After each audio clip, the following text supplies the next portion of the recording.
Oke, kalian pasti ketakutan sih di episode ini karena kita akan bahas salah satu tujuan atau lokasi wisata paling horor dan menurutku paling terkenal di Indonesia, tepatnya di Semarang, yaitu Lawang Sewu. Sebenarnya Lawang Sewu ini adalah bangunan kolonial Belanda ya kan dulunya, yang sekarang menjadi ikon wisata sejarah. Apalagi katanya ada salah satu ruang yang katanya tidak boleh dibuka atau tidak boleh masuk, yang pastinya sudah diborgol besi ya. And this is Stripes After Dark.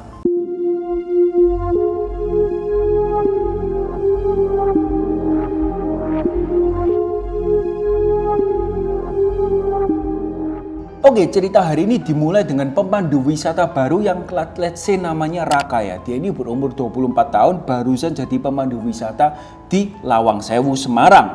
Nah, suatu malam dia itu mendapatkan tugas untuk memimpin suatu gerombolan dari stasiun TV swasta yang katanya mau mendokumentasi Lawang Sewu ini untuk program TV mereka. Petugas senior Lawang Sewu itu sudah memperingatkan, kalau sudah sampai di bawah, jangan keluar jalur. Jangan membuka pintu yang gak ada petunjuknya. Nah, akhirnya Raka dan tim TV ini masuk dan mengeksplor Lawang Sewu. Raka mulai membuka pintu-pintu satu-satu dan ruangan-ruangan yang legendaris yang untuk diliput oleh tim TV swasta ini. Tapi ketika mereka setelah eksplor lama-lama, akhirnya somehow tim TV swasta ini dan Raka ini terpisah gitu loh. Hingga salah satu kru TV ini menemukan salah satu pintu yang awalnya itu diborgol atau dikunci dengan borgol rantai besi. Tapi anehnya gembok rantai besi ini tiba-tiba sudah terbuka dan pintunya itu terbuka sedikit gitu loh. Nah ternyata guys, Raka itu dia tidak mentaati nasihat dari senior-seniornya. Dia membuka pintu yang seharusnya tidak dibuka oleh orang-orang biasa. Dan ternyata Raka itu katanya dia itu ketika eksplor dia itu mendengarkan suara-suara musik gamelan atau suara-suara musik tradisional Jawa.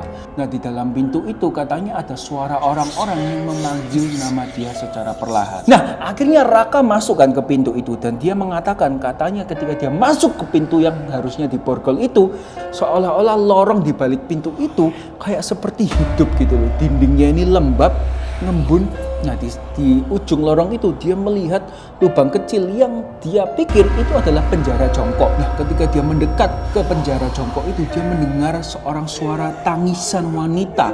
Nah dia sudah mulai ketakutan kan. Dia akhirnya berusaha kabur dari salah satu penjara jongkok ini dan mengagetkan dia. Dan ada satu noni-noni Belanda itu berdiri di ujung lorong di mana pintu keluar itu berada. Perempuan ini tersenyum dan tiba-tiba melompat ke arah Raka. Wah, tapi saat dia mendekat, tiba-tiba hilang. Bus. Ketika itu dia berjalan dan di salah satunya ruangannya katanya ini adalah ada cermin guys. Cermin, dan ketika dia lihat, dia itu melihat bayangannya sendiri tapi tanpa kepala. Nah katanya setelah 3 jam Raka ini hilang, dia ditemukan di pintu ke ruang bawah tanah yang paling angker katanya. Dan ketika orang-orang menemukan Raka tuh cuman bilang, saya melihat semuanya, mereka gak mau saya pulang.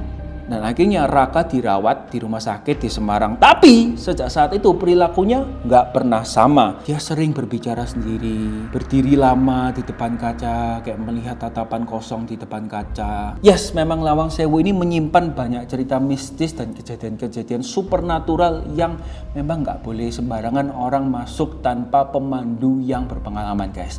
Kalau kalian suka sama episode-episode seperti ini, kalian bisa bantu kita dengan like, comment, share, and subscribe. Dan kalian kalau mungkin punya cerita-cerita serem yang seru, kalian bisa cerita di kolom komentar video ini. Oke, see you next time di Stripes After Dark. Au!